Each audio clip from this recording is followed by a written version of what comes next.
Who has created some of the UK's most best-loved dramas, from Happy Valley and Last Tango in Halifax to Scott and Bailey, and her latest creation, Gentleman Jack. The second series starring Saran Jones and as Anne Lister starts this Sunday, and when you put Saran together with Sally Wainwright, this is what you get. This was as we were going over the border, Switzerland into Italy, before we got to Mont Blanc.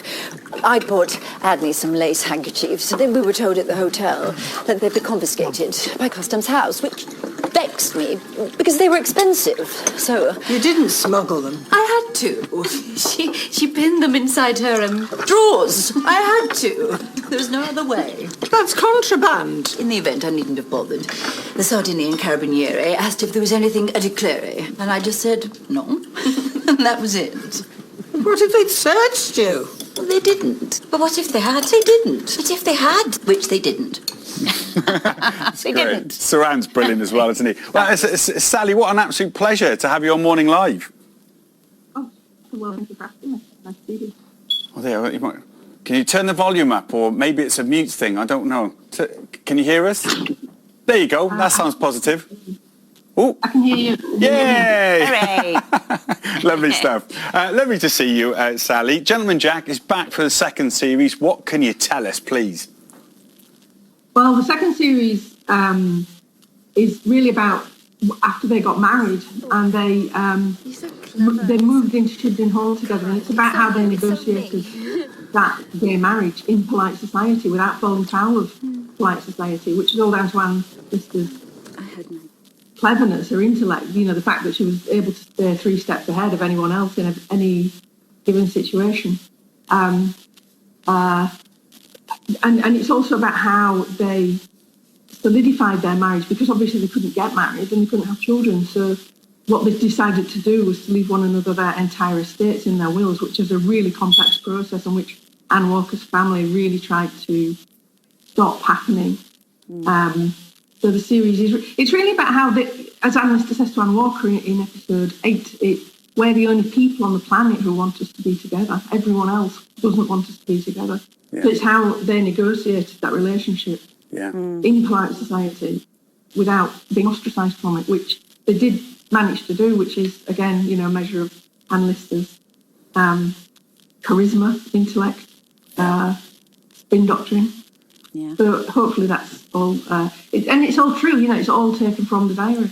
Yeah. Wow. It's fascinating, and it's much anticipated. I think like about 8 million people watched the first series, so people want to hear what you've got to say. I don't know if everyone can hear you properly, but we'll persevere because it is that popular. And the truth is, that first series almost didn't get made, did it? I mean, it's something you pitched a while ago, but didn't get picked up, which is remarkable. I first started writing pitch documents in about 2001, 2002, and it didn't go anywhere. You know, it was the wrong time. I was in a very different place in my career.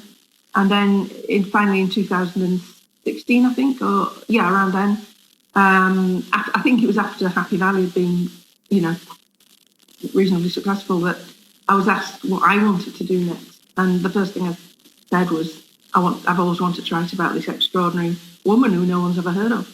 And it got picked up then. That's so cool. You know, name your gig. I'm in. Yeah. I mean, when you're creating a new drama like that, do you have actors in mind specifically when you're actually writing it? Often I do. When I wrote Happy Valley, I certainly had Sarah in mind. After her performance as Caroline in Last Tango, I just was really, you know, blown away by her, as we all are. And I really wanted to create something else for her.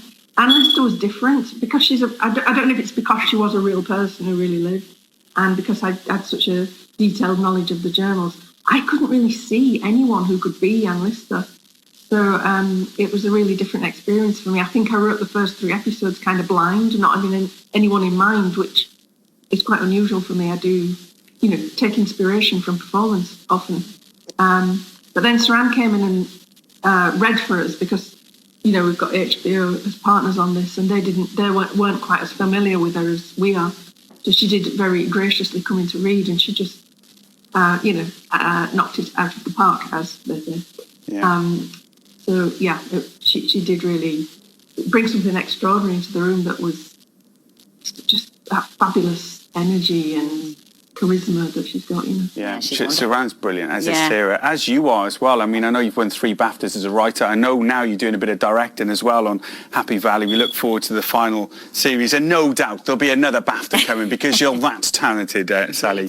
Thanks for joining us this morning, and good luck with the new series of Gentleman Jack. Thank you. Thanks, Sally. And Gentleman Jack is back for Series 2 on Sunday at 9 p.m. and you can catch up on the first series on iPlayer now.